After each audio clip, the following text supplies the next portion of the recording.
I opened an official letter saying my home was debt-free, but as a title investigator, I knew that in this world, free money usually comes with a knife in your back. My name is Maya Sterling. I'm 31 years old, and for the last 6 years, I've made a living as a senior title officer and forensic auditor in Raleigh, North Carolina. In my profession, everything is about the chain of title. It's the DNA of property ownership. If there's a break in that chain, a missing signature, an unrecorded deed, or a suspicious lien release, the whole structure of someone's life can collapse. I spend 40 hours a week spotting forgers and catching scammers who think they can outsmart the system. I've seen it all: the fake signatures, the ghost notaries, and the elaborate wire fraud schemes. But I never, in my wildest dreams, thought I'd be investigating my own mother. It started on a Tuesday, one of those crisp October mornings where the air feels sharp and full of promise. I was sitting at my kitchen island, sipping a lukewarm latte and sorting through the mail that had piled up over the weekend. Between a dental bill and a flyer for a lawn care service, I found a thick, heavy envelope from my mortgage lender, First Integrity Bank. I figured it was just an annual tax disclosure or a routine escrow adjustment. When I slid the letter out, the words at the top hit me like a physical punch to the solar plexus. Satisfaction of mortgage, loan number ending in 8821, paid in full. My breath hitched. I stared at the document, waiting for the reality to sink in. According to this letter and the attached recorded lien release, my $300,000 mortgage had been cleared, wiped out. The balance was zero. For most people, this would be the best day of their lives, but I'm not most people. I'm a compliance expert, and I knew for a fact that I hadn't sent a wire transfer for the remaining $240,000 I owed on my Craftsman-style home. I didn't cheer. I didn't call my friends. Instead, I felt a cold, oily dread wash over me. I pulled up my online banking portal. My savings account was exactly where I left it. The money hadn't come from me, and if it didn't come from me, it came from someone who wanted something in return. In real estate, nobody pays off your debt out of the goodness of their heart. They pay it off to clear the title so they can move the asset. I immediately called First Integrity's fraud department. After 20 minutes of navigating their automated menu and being put on hold, I finally got through to a senior specialist named David. "David, I'm looking at a satisfaction of mortgage for my property," I said, my voice shaking despite my best efforts to keep it professional. I didn't authorize a payoff. "I need to know who sent that wire, and I need to see the authorization documents immediately." "One moment, Ms. Sterling," David said. I could hear him typing. The silence on the other end felt like an eternity. "I see here that a borrower authorization and satisfaction request was submitted electronically last Thursday. It was accompanied by a payoff demand from an escrow company called Ridgecrest Escrow based in Charlotte." My stomach did a slow, nauseating flip. Ridgecrest. I'd seen their name on a few shady files a year ago. They were a small, boutique firm known for expedited closings, the kind where people don't ask too many questions. "I need you to email me that authorization form," I told him. "And David, flag this account. This is a fraudulent transaction. Do not allow any further changes to the lien status until I provide a police report." 10 minutes later, the PDF landed in my inbox. I opened it on my laptop, and I felt like I was looking at a crime scene. There was my name, my social security number, and my property address. And at the bottom, there was a signature that was a terrifyingly good imitation of my own. It had the same slight tilt, the same sharp M in Maya. But I knew because I hadn't signed a pen to paper on Thursday. But what stopped my heart entirely was the notary stamp. Brenda Hall, Notary Public, North Carolina. I knew that name. Brenda Hall was a close family friend of my mother, Diane. They had been in the same bridge club for a decade. Brenda was a mobile notary who often did favors for my mother back when Diane was still trying to maintain her lifestyle as a high-end socialite before the debts caught up to her. Diane, my mother and I had a complicated relationship. That's the polite way to put it. She was a woman who believed the world owed her a certain level of luxury, and when my father passed away 5 years ago, she burned through his life insurance in less than 18 months. Since then, she had been a constant source of emergencies. A broken car here, a late utility bill there. But this was a different level of predatory behavior.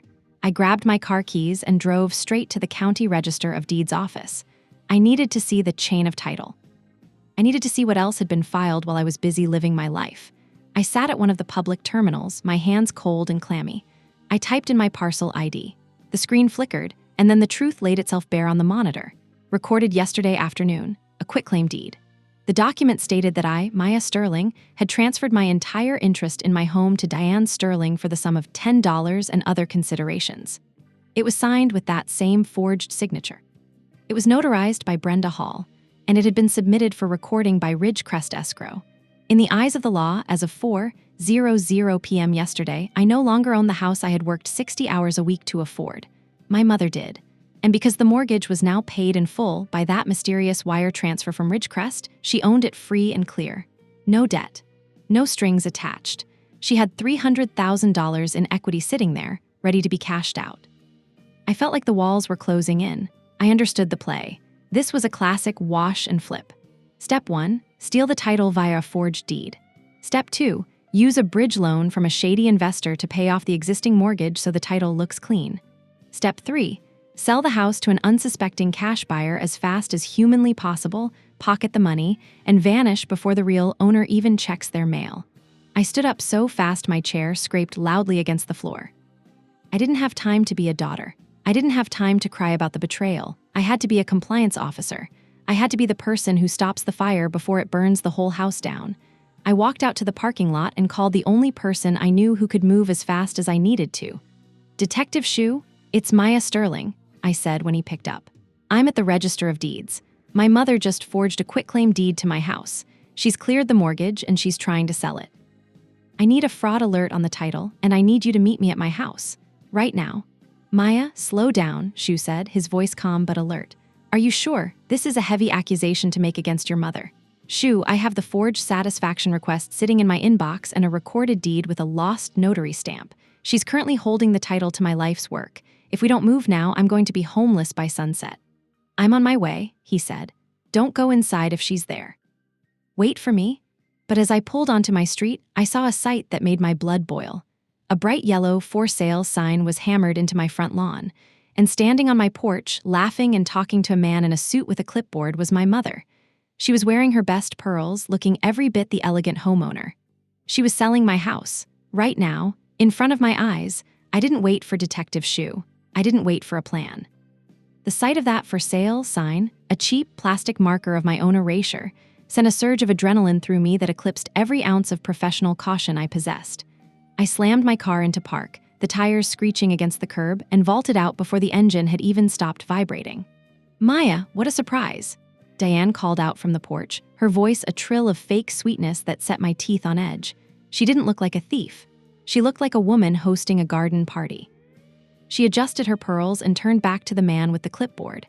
"Mr. Henderson, this is my daughter. She's a bit high-strung. I think the stress of me moving out is finally getting to her." "I am not high-strung, Diane," I said, my voice low and dangerous as I reached the bottom of the porch steps. "And Mr. Henderson, I suggest you put that clipboard down. My name is Maya Sterling. I am the sole owner of this property. My mother is currently standing on my porch because she committed identity theft and forgery to hijack my title." The man, Mr. Henderson, looked back and forth between us, his face a mask of professional discomfort. "Excuse me, Mrs. Sterling, you told me you had the title search cleared and the lien release in hand." "I do," Diane snapped, her mask of elegance slipping for a fraction of a second to reveal the jagged edges of her desperation. "Maya, darling, don't be dramatic. We talked about this. You agreed that I should take over the management of the estate. You signed the papers yourself at Brenda's office last week." "I haven't seen Brenda Hall in 2 years," I said, stepping onto the porch so I was inches from her face. I could smell her expensive perfume, the kind she couldn't afford anymore. "And I certainly didn't sign a quitclaim deed. I've already spoken to the bank. I've seen the forged authorization. I know about Ridgecrest Escrow and the $240,000 wire they used to wash the title. You're not selling this house, Diane. You're going to jail." "You wouldn't," she whispered, her eyes darting to the street as a black sedan pulled up behind my car. "I'm your mother, Maya. I did what I had to do to save our family's reputation. Theodore is in deep trouble with the laundromats, and if I didn't get this cash—" "Theodore?" I cut her off. Theodore was her latest husband, a man whose smile never reached his eyes and who always seemed to have a surefire investment that required someone else's money. So that's where the wire came from. He used a bridge loan from one of his shady investors to pay off my mortgage so you could flip the house and give him the profit. You sacrificed my home to save your husband's failing business. Before she could answer, Detective Shu stepped out of his car. He didn't come alone. 2 uniformed officers followed him, their presence turning my front lawn into a crime scene. "Detective Shu," I called out, my voice steady. "This is the woman who filed the forged deed, and that man is a realtor attempting to facilitate a sale based on a fraudulent title." "Now, wait just a minute," Henderson stammered, holding up his hands. "I'm just an agent. I was told the title was clean. I ran a preliminary report, and it showed the mortgage was satisfied yesterday." "Satisfied through fraud," Shu said, stepping onto the porch. He looked at Diane, then at the for sale sign. "Ms. Vance, excuse me, Mrs. Sterling, I'm Detective Shu. We've had a very interesting conversation with the fraud department at First Integrity Bank this morning. They've flagged a signature on a satisfaction request that looks remarkably like a tracing." Diane tried to laugh, but it came out as a brittle, panicked chirp. "Detective, this is just a family misunderstanding. My daughter is very successful, but she's been having episodes. She forgets things she's signed. I was only trying to protect her assets before she lost them." "I work in title insurance, Diane," I said, looking her dead in the eye. "I protect assets for a living. I don't forget signing away a $300,000 property for $10. Shu turned to Henderson. "Sir, I need you to step aside. We're going to need to see all the listing agreements and any communication you've had with Ridgecrest Escrow." Then he turned back to my mother. "Mrs. Sterling, we also spoke to Brenda Hall about 20 minutes ago. It turns out, when faced with a felony notary fraud charge, Brenda is quite the talker. She admitted that she wasn't present when the deed was signed. She said you brought her the papers already signed and asked for a back-dated stamp as a favor." The color drained from Diane's face. She looked at the handcuffs on Shu's belt, then at me. For a second, I expected her to apologize. I expected her to break down and beg for forgiveness. But Diane Sterling didn't do remorse. She did rage. "You ungrateful little brat," she screamed, her voice echoing off the neighboring houses. "I gave you everything. I stayed with your father for years just to make sure you had a roof over your head, and this is how you repay me? By calling the police on your own mother over a piece of real estate." "It's not just a piece of real estate, Diane," I said, feeling a strange sense of detachment. "It's my life. It's the 60 hours a week I spend in that office. It's the independence you never wanted me to have. You didn't give me this house. I earned it. And you don't get to steal it just because you and Theodore are too lazy to work for your own." "Handcuff her," Shu said to the officers. As they led her down the porch steps, she struggled, her pearls snapping and scattering across the wood like tiny white tears. She was still screaming as they put her in the back of the patrol car, insults about my father, about my career, about how I would always be alone. I stood on the porch, watching the car pull away. Mr. Henderson was frantically calling his office, likely trying to distance himself from the mess as fast as possible. I looked at the for sale sign. I walked down the steps, gripped the cold metal post, and ripped it out of the ground. I threw it into the gutter. "You okay, Maya?" Shu asked, walking over to me. "No," I said, my voice cracking for the first time, "but the title is clear. That's what matters, right?" "Not quite," Shu said, his expression grim. "We stopped the sale, but the payoff wire is a problem. $240,000 was moved from an escrow account to your bank. That money belongs to an investor who thinks they bought a piece of this house. Until we find out who Theodore's hard money lender is, your house has a massive legal cloud over it. You might have the deed back, but the bank is going to want to know why they should let you keep a paid-off mortgage that was funded by criminal proceeds." I realized then that the fight wasn't over. My mother was in jail, but the financial ghost she had created was still sitting in my living room. I was a title expert, and I knew exactly what a legal cloud meant. It meant I was in for a war. "I need to find Theodore," I said. "We're looking for him," Shu replied.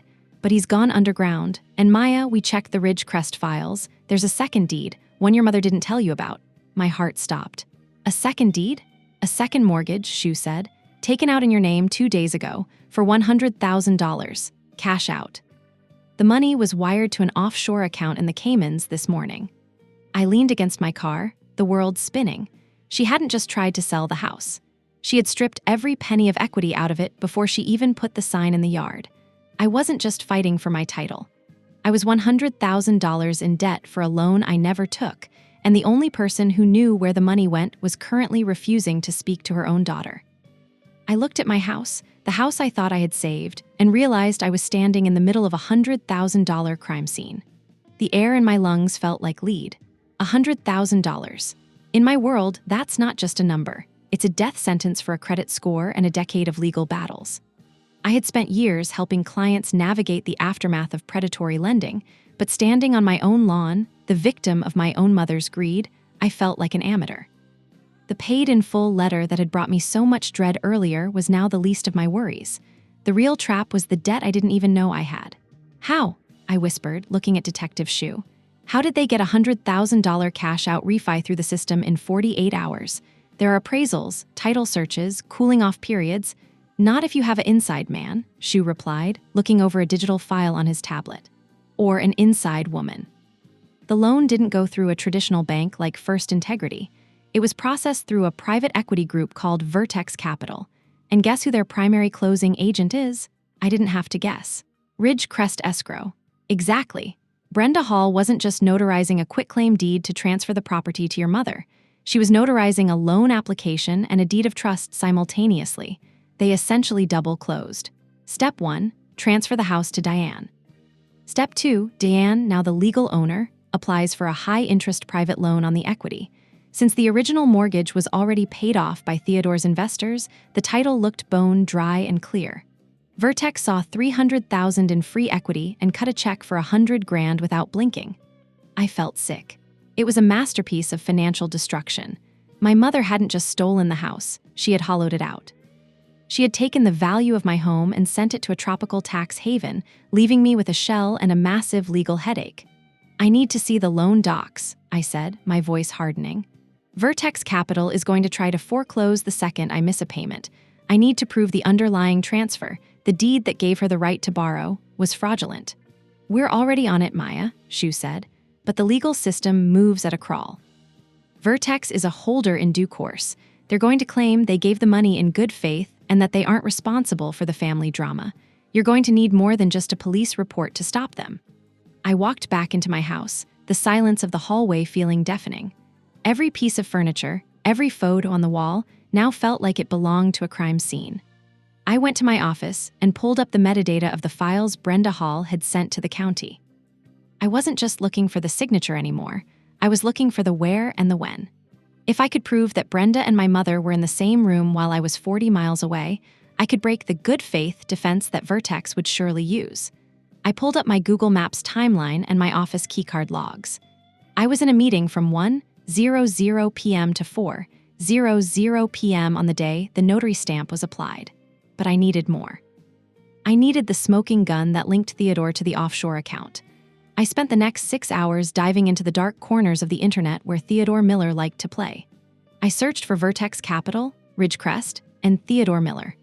I found a link on a dusty, obscure real estate forum. A user named TedM99 had been asking questions about rapid equity extraction and came in friendly escrow 6 months ago. He hadn't just coached Diane, he had pre-planned the entire exit strategy. Around midnight, my doorbell rang. I jumped, my heart pounding in my throat. I looked at my security camera. It was Jackson, my boyfriend. He looked exhausted, his tie loosened and his jacket thrown over his shoulder. I opened the door and practically fell into his arms. "I heard about Diane," he said, holding me tight. "Shu called me. Maya, I am so sorry. I knew she was a piece of work, but this is sociopathic." "She was going to leave me with nothing, Jackson," I sobbed into his chest. "She was going to sell the house, take the cash, and leave me with a $100,000 debt I never signed for. She didn't just want the money, she wanted to erase me." "We're going to fix it," Jackson said, pulling back to look me in the eye. "You're the best forensic auditor in the state. If anyone can find the hole in their plan, it's you. But you need to sleep. You can't fight a war on 3 hours of rest." He was right, but sleep wouldn't come. Every time I closed my eyes, I saw the signature on that deed. It was so close to mine. It wasn't just a forgery, it was a mockery. The next morning, I was at the office of Ridgecrest Escrow before the lights were even on. I didn't bring a lawyer. I brought my badge as a senior title officer and a copy of the emergency court order Shu had helped me secure late last night. The woman at the desk was the same one I'd seen in the files, a nervous-looking girl named Sarah. When I told her who I was, she looked like she wanted to crawl under her desk. "I need the original file for the Vance Sterling transfer," I said, leaning over the counter. "And I need the IP logs for the remote notarization session with Brenda Hall." I can't give you that without my manager," she stammered. Your manager is currently being questioned by the SBI, I lied, my voice steady and cold. And Brenda Hall is in custody. You can either help me now and be a witness, or you can wait for the FBI to show up with a warrant and be a defendant. Which is it, Sarah? She folded in 30 seconds. She led me to a back room where the expedited files were kept. As I scanned the documents, I found something that made my breath catch. It wasn't just my house. In the same folder, tucked behind my closing statement, were 3 other files. 3 other properties, all in the Raleigh area, all transferred via quitclaim deed to Sterling and Miller Holdings in the last 90 days. All of them had been paid off by third-party wires and then immediately hit with cash-out refis from Vertex Capital. My mother and Theodore weren't just stealing from me. They were running a factory. They were targeting properties with high equity, using Theodore's investor pool to wash the titles, and then stripping the cash out before the owners, likely elderly or distracted people, even knew what hit them. I pulled out my phone and took photos of every single page. One of the victims caught my eye, Dorothy Berglund. The name sounded familiar. I realized it was my grandmother's sister, my great-aunt Dorothy. She was 81 and lived alone in a retirement community. My mother had stolen from her own aunt. The scale of the betrayal was so massive it felt like a physical weight. I wasn't just fighting for my home anymore. I was fighting for a dozen people who didn't even know they were being robbed. I called Detective Shu as I walked out of Ridgecrest.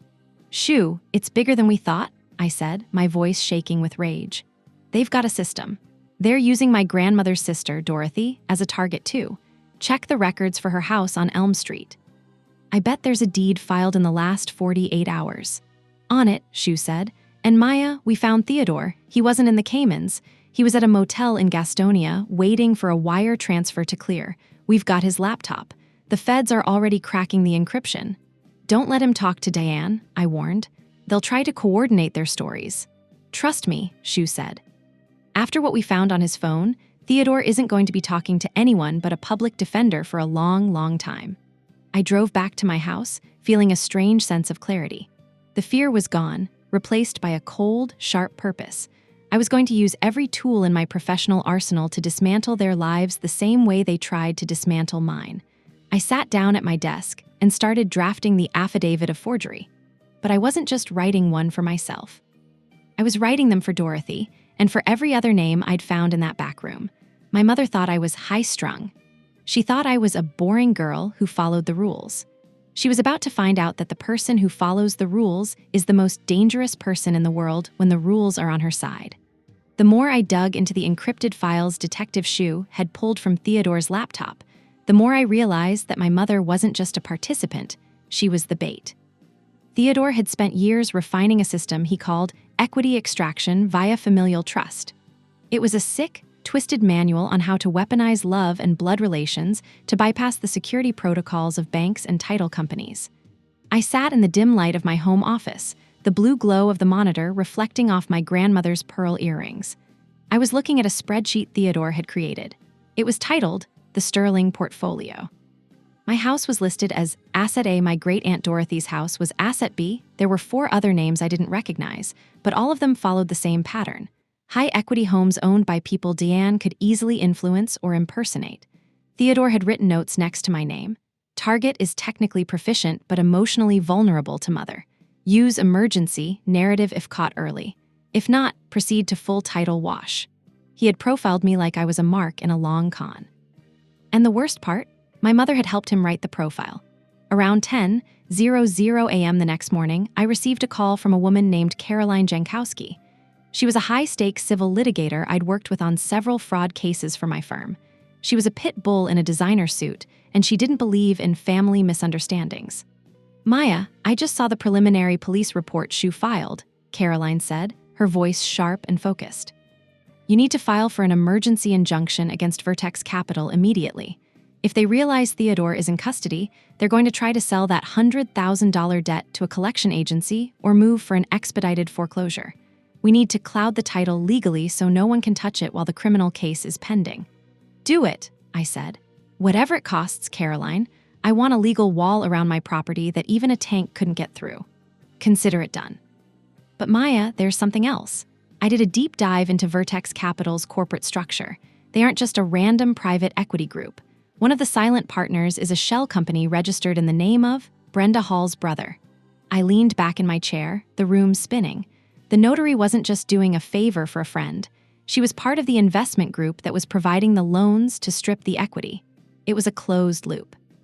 Theodore finds the target, Diane forges the deed, Brenda notarizes the fraud, and Brenda's brother's company loans the cash that disappears into the Caymans. They were essentially stealing from themselves to create a legal debt that they could then use to seize the house later. They aren't just taking the cash, I whispered into the phone. They're positioning themselves to take the real estate too. Once the loan goes into default, which it would because Diane was never going to pay it, Vertex Capital forecloses and owns the property for a fraction of its value. It's a double dip. Exactly, Caroline said. It's a racketeering enterprise. I'm calling the district attorney. This is beyond local police now. This is a RICO case. I spent the rest of the day in a state of hyper-focused calm. I was no longer the daughter of Diane Sterling. I was the architect of her downfall. I created a master timeline, cross-referencing the IP logs I'd taken from Ridgecrest Escrow with my mother's phone records and my own work schedule. I found a text message Diane had sent to Theodore the day she filed the deed. The brat is in a budget meeting until 5. Brenda is ready. Let's finish the transfer before the mail arrives tomorrow. It was the brat comment that did it. That was the moment any remaining shred of guilt I felt about putting my mother in prison evaporated. She didn't see me as a daughter. She saw me as a hurdle. By Wednesday, the legal weight of the world began to fall on Diane and Theodore. The district attorney, a man named Miller who was as no-nonsense as his reputation suggested, called me into his office. Detective Shue was there, along with a representative from the North Carolina State Bureau of Investigation. "Ms. Sterling," the DA said, gesturing for me to sit, "we've reviewed your binders." To be honest, I've never seen a victim do a more thorough job of building a prosecution's case. You've saved us months of forensic accounting. I wanted to make sure there were no loopholes, I said. Well, you succeeded.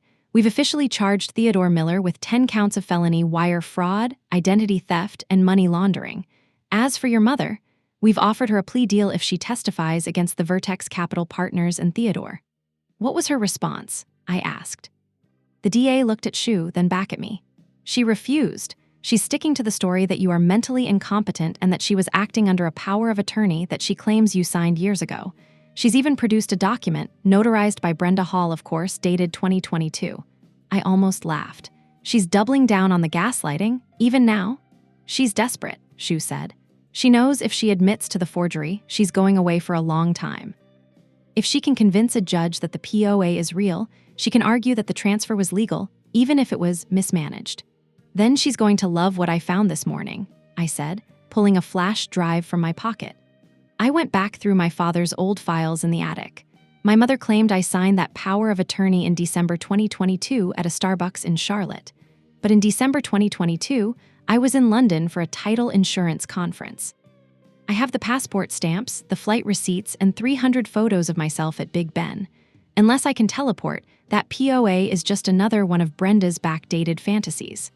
The DA smiled, a slow, predatory grin. That's the nail in the coffin, Ms. Sterling. We'll be moving for a formal indictment on Monday. As I walked out of the courthouse, the Raleigh sun felt warm on my face for the first time in a week. But as I reached my car, I saw a familiar figure leaning against the door. It was Brenda Hall. She was out on bail, looking frazzled and much older than I remembered. "Maya," she said, her voice trembling, "please, you have to tell them to stop. Diane told me it was okay. She said you wanted this. She said you were moving to Oregon and wanted her to handle everything." "You're a notary, Brenda," I said, not missing a beat. "Your entire job is to verify the identity of the person in front of you. You didn't see me. You didn't talk to me. You just stamped a lie for a friend." "I needed the money," she cried. "Ted said he'd help with my brother's medical bills. Then you should have asked for help, not for a felony," I said, opening my car door. "I'll see you in court, Brenda. I hope the commission was worth your career." I drove away, leaving her standing in the exhaust of my car. I felt a strange sense of power. For years, my mother had made me feel like I was the one who was difficult, the one who was unstable, because I didn't play along with her dramas. Now, the world was finally seeing the truth. But the most emotional part was yet to come. I had to go to Aunt Dorothy's house. I had to tell an 81-year-old woman that her own niece had stolen her home. As I pulled onto Elm Street, I saw Dorothy sitting on her porch swing, a glass of iced tea in her hand. She looked so peaceful, so unaware of the legal cloud that was currently hovering over her roof. My heart broke for her. "Maya, honey, what a lovely surprise," she called out, waving a thin, spotted hand. I walked up the steps, the weight of the truth heavy in my chest. I didn't know how to start. How do you tell someone that their family is a den of thieves? "Aunt Dorothy," I said, sitting down beside her. "We need to talk about the house, and we need to talk about Diane." By the end of the hour, Dorothy was in tears, but they weren't tears of sadness. They were tears of fury. "That girl always was a snake," Dorothy spat, her voice surprisingly strong. "She came by last week with a petition for the neighborhood garden and asked me to sign it. I didn't even have my glasses on. I trusted her, Maya. I gave her my signature because she's family." "I know, Dorothy, but I'm going to fix it. I promise. Every single penny is coming back." I left her house and went back to mine. I stood in the middle of my living room, looking at the empty spaces where my mother had once stood. I realized then that I wasn't just fighting for equity. I was fighting for the dignity of my family. I sat down at my computer to finish the final part of the forensic audit. I had one more lead to follow, the offshore account in the Caymans. Theodore was sloppy, and he'd left a digital trail of his secure passwords in a hidden file on his desktop. If I could get into that account, I could do more than just put them in jail. I could take back what they stole. The air in my house felt different now, less like a home and more like a command center. I had spent 72 hours straight staring at spreadsheets, bank codes, and encryption logs.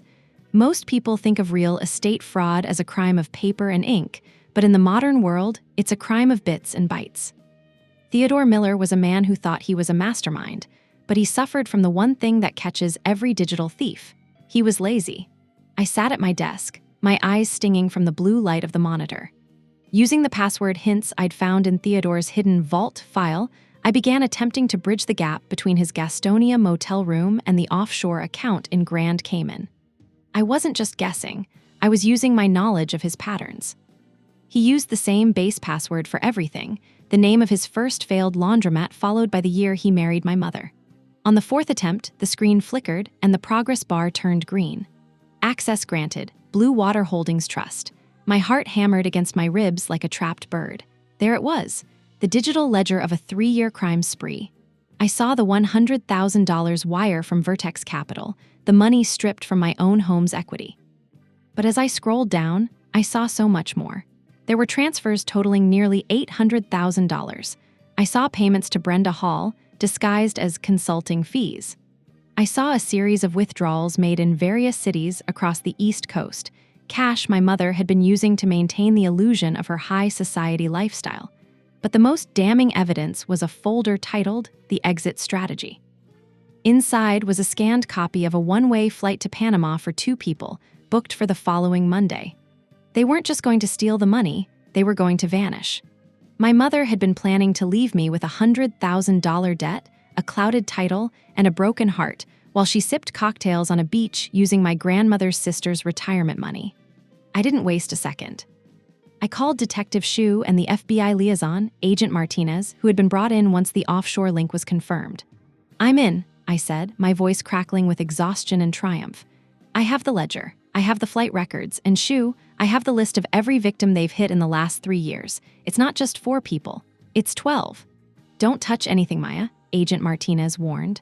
"We're sending a digital forensics team to your house right now to mirror your drive. You just handed us the entire RICO case on a silver platter." By the time the sun began to rise on Friday morning, my house was crawling with agents. I sat in my kitchen, wrapped in a blanket, watching them move through my office with surgical precision. It was strange. The very house my mother tried to steal was now the place where her life was being dismantled piece by piece. Around noon, Shu walked into the kitchen and sat across from me. He looked as tired as I felt. "We've got the warrants, Maya," he said. "Because the funds are still in the Cayman account and haven't been moved to a non-extradition country yet, the feds are freezing the whole thing. We're going to be able to claw back almost 80% of the stolen equity for the victims." "And the $100,000 loan on my house?" I asked. "Vertex Capital is in deep trouble. Now that we've proven their primary notary and one of their silent partners were part of the conspiracy, the DA is moving to have the entire deed of trust declared void as a matter of law. You won't owe a cent of that $100,000. The legal cloud is about to dissipate." I let out a breath I felt like I'd been holding since that first letter arrived. I was safe. My home was safe. But as I looked at the photos of my mother being led away in handcuffs, I didn't feel the joy I thought I would.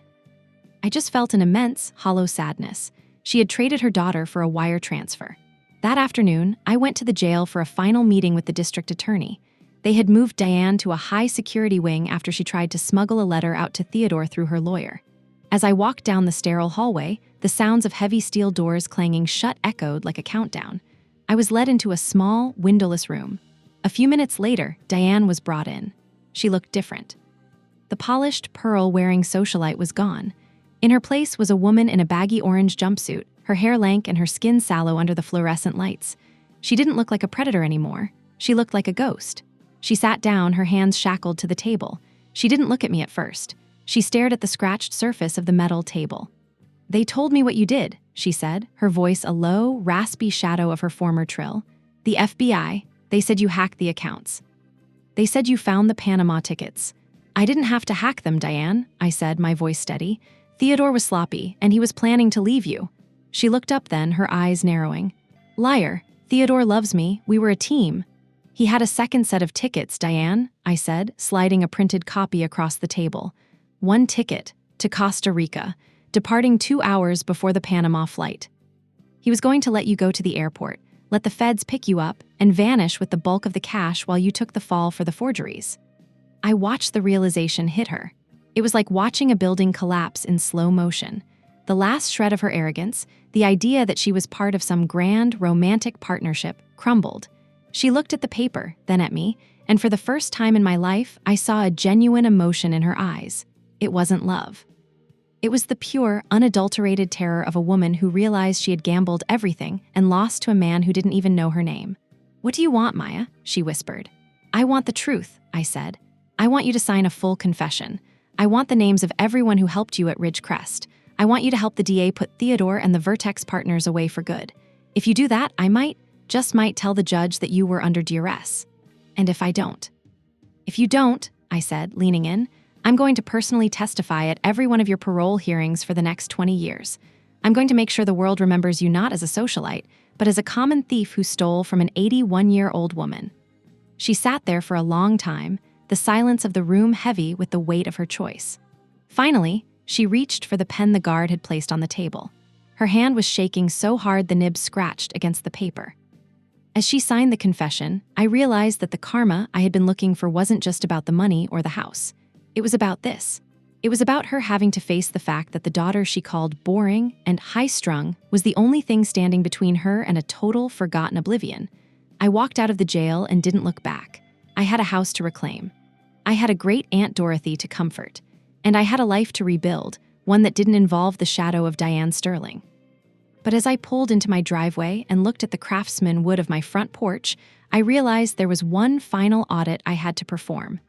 I had to look through the files one more time, because there was one name on the victim list that didn't make sense. A name from my father's past. The final name on the list was Benjamin Vance. It was a name I hadn't seen on a legal document in over a decade. My father had been gone for 5 years, but according to the digital trail Theodore left behind, a small life insurance annuity, one my father had set up specifically for my future children, had been drained just 3 months ago. It wasn't just my house. They had reached into the grave to steal the last piece of my father's legacy. That was the moment the last of my anger turned into a cold, hard resolve. Justice wasn't just about recovering property. It was about the total restoration of the truth. Over the next few weeks, the legal system moved with a speed I had never witnessed. With Diane's full confession, the house of cards collapsed. Theodore Miller was apprehended in a sting operation at a bus station in Georgia, carrying a suitcase full of burner phones and 3 different fake IDs. Brenda Hall's notary commission was revoked for life, and she was sentenced to 4 years in state prison. The partners at Vertex Capital, facing federal racketeering charges, surrendered their assets to avoid life sentences. As for my house, the legal cloud was finally lifted. The emergency court order was made permanent, the forged quitclaim deed was physically struck from the county records, and the $100,000 fraudulent loan was declared null and void. I stood in the Register of Deeds office and watched the clerk update the digital file. Owner, Maya Sterling. Status, clear title. I thought I would feel a sense of overwhelming joy, but instead I felt a deep, quiet peace. I went home that evening and walked through every room. I touched the walls, the kitchen counters, and the window frames. This house was no longer a crime scene. It was mine again. But as I sat on my porch, watching the sunset dip below the North Carolina pines, I realized that I couldn't stay. The memory of my mother standing here with that "for sale" sign, the memory of the betrayal, was etched into the very foundation. I put the house on the market for real this time. It sold in 3 days to a young family who was just starting their journey. I used the proceeds, along with the restitution money clawed back from the Cayman accounts, to buy a small cottage on the coast, near Wilmington. It's a place where the air smells of salt instead of secrets. I also made sure Great Aunt Dorothy was fully reimbursed. I personally handed her the check for her stolen equity, and we spent the afternoon laughing about how she was going to use it to take a cruise she'd been putting off for 20 years. My mother, Diane, was sentenced to 8 years. I haven't visited her since the day she signed the confession. Sometimes I receive letters from the prison, but I don't open them. I don't need her explanations or her apologies. The audit of our relationship is finished, and the balance is 0. I still work as a forensic auditor, but my focus has shifted. I now spend my weekends volunteering for a nonprofit that helps victims of elder financial abuse. I tell them my story so they know they aren't alone. I tell them that being high-strung or boring is just code for being someone who pays attention, and paying attention is the best defense against a thief. As I sit on my new deck, listening to the waves hit the shore, I look at a framed photo of my father. I think about that annuity he left behind. I couldn't save the money, but I saved the integrity of his name. I proved that the daughter he raised couldn't be broken by a woman who only knew how to take. Karma didn't come in a lightning bolt. It came in a binder of spreadsheets, a series of IP logs, and the courage to stand up and say, "This belongs to me." The chain of title for my life is finally, perfectly unbroken. If you enjoyed this story of justice and karma, please subscribe to the channel, hit the like button, and tell us in the comments. What would you do if you found out a family member stole your home?